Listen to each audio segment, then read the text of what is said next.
নমস্কার সবাইকে। আপনারা কিন্তু থাম্বনেল দেখেই বুঝতে পেরেছেন যে আজকে আমি কী বিষয়ে আলোচনা করব। বনগাঁ লোকসভা কেন্দ্রটি কার দখল যেতে চলেছে। বনগাঁ লোকসভা কিন্তু পশ্চিমবঙ্গে যে 42টি লোকসভা কেন্দ্র আছে তার মধ্যে কিন্তু অন্যতম গুরুত্বপূর্ণ একটি লোকসভা কেন্দ্র। এখানে কিন্তু ভোট হবে 20 মে 2024। বনগাঁ মহকুমা পশ্চিমবঙ্গের উত্তর চব্বিশ পরগনা জেলার একটি মহকুমা। সো আমরা উইকিপিডিয়াতে একটা ছোট্ট করে বনগাঁ লোকসভা কেন্দ্র একটা আপডেট দেখে নেব। বনগাঁ মহকুমা পশ্চিমবঙ্গ রাজ্যের উত্তর চব্বিশ পরগনা জেলার একটি মহকুমা। মহকুমাটি বাংলাদেশ সীমান্তবর্তী।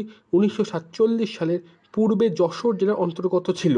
38টি গ্রাম পঞ্চায়েত ও একটি পৌরসভা ও 3টি সমষ্টি উন্নয়ন ব্লক নিয়ে মহকুমাটি গঠিত।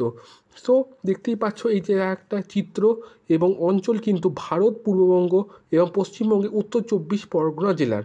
সো এই হচ্ছে একটা নর্মাল একটা আপডেট উইকিপিডিয়া। এবার চলো যে মূল যে আপডেট সেই আপডেটটা আলোচনা করা যাক। এটা কিন্তু ইন্ডিয়া টুডের একটা লোকসভা যে সমীক্ষা করা হয়েছে। কি বলা হয়েছে? বনগাঁ লোকসভা ইলেকশন 2024।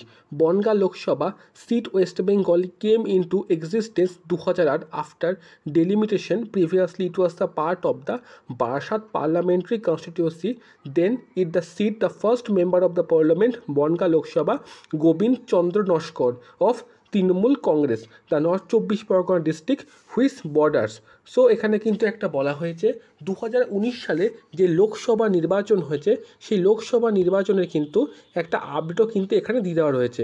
এখানে কিন্তু বলে দেওয়া হয়েছে যে লোকসভা নির্বাচনে কিন্তু 2019 সালে শান্তনু ঠাকুর ভারতীয় জনতা পার্টি থেকে 6,87,622টি ভোট নিয়ে 48.8% ভোটিং পার্সেন্টেজ নিয়ে কিন্তু জয়ী হয়েছে।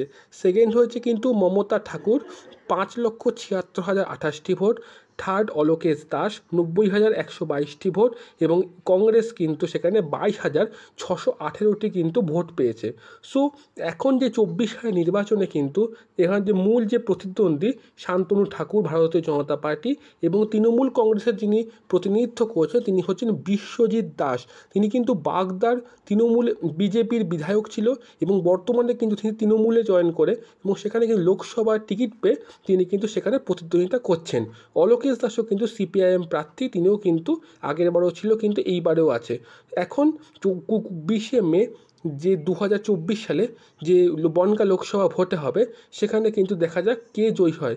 কিন্তু ভোটিং পার্সেন্টেজ এবং যে এখানে ক্যান্ডিডেটসদের কিন্তু বিশেষ কোনো পরিবর্তন এখানে দেখা যায়নি।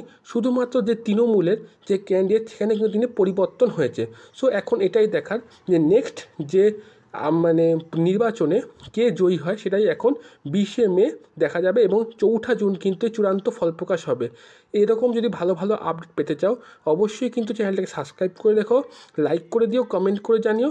দেখা হচ্ছে আবার নেক্সট ভিডিওতে। ততক্ষণ ভালো থাকবেন, সুস্থ থাকবেন।